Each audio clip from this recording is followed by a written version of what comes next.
Een nieuw fenomeen op het Ranum College.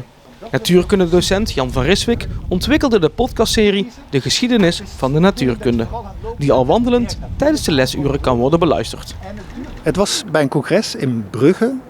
Daar vertelde iemand dat zij dat had ontwikkeld in coronatijd. En ze zag dat haar studenten vooral online waren. Dat was ook de bedoeling. Maar alleen maar de hele dag achter je computer zitten, dat is niet gezond. Dus ze had bedacht, ik maak een podcast om dan een paar kilometer te gaan lopen. Een les van 5 kilometer. Zodat ze ook in beweging waren. En dat had ze opgenomen. En die studenten gingen dat gedeelte van de dag op pad. En ik dacht, ja, het hoeft niet alleen de coronatijd, kan nu ook nog. Dus de natuurkunde zit er nu in en de geschiedenis van natuurkunde, net zo interessant. Sterrenkunde is een onderdeel daarvan. Daar gaan de leerlingen nu voor op pad. Het is zeer leuk, want dan is het een hele andere manier van lesgeven. Dus dan zijn leerlingen sneller, meer betrokken bij de stof. En dat is naar mijn mening een veel leukere en betere manier om kinderen te raken. Ja, ik vind het ook best wel leuk zo. De hele dag zitten op een harde houten stoel is ook niet echt heel prettig. Dus een beetje lopen, een beetje actief zijn, dat is wel fijn. Is als je zelf aan het wandelen bent, als je bezig bent en dan luister je ook naar stof, dat je het dan veel sneller en makkelijker opslaat dan als je zit in de les. Ik vind natuurkunde sowieso al leuk, maar het wordt nog veel leuker. Wat vind je zelf het voordeel van deze manier van lesgeven? Ja, hoe noem je het lesgeven?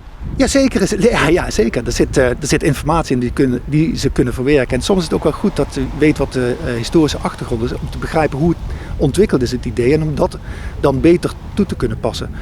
Maar ja, het is wel leuk. Het kost wel wat tijd sowieso om voor te bereiden, maar je kan het wel vaker luisteren. Je kan terugluisteren op ieder moment, hè, als je aan het fitnessen bent of onderweg. Ja, nu gaan ze dadelijk onderweg en dan kunnen ze wandelend luisteren naar die kennis die overgebracht moet worden.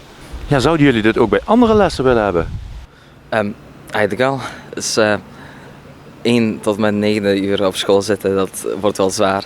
En dan tussendoor even gaan lopen, dat is wel fijn.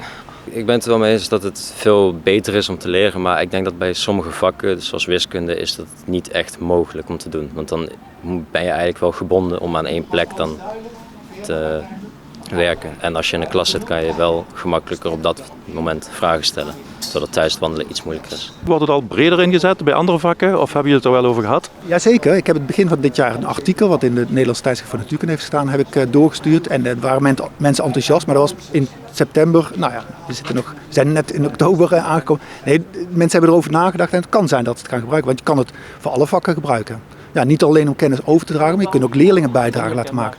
De 20e aflevering was eentje die de leerlingen gemaakt hebben.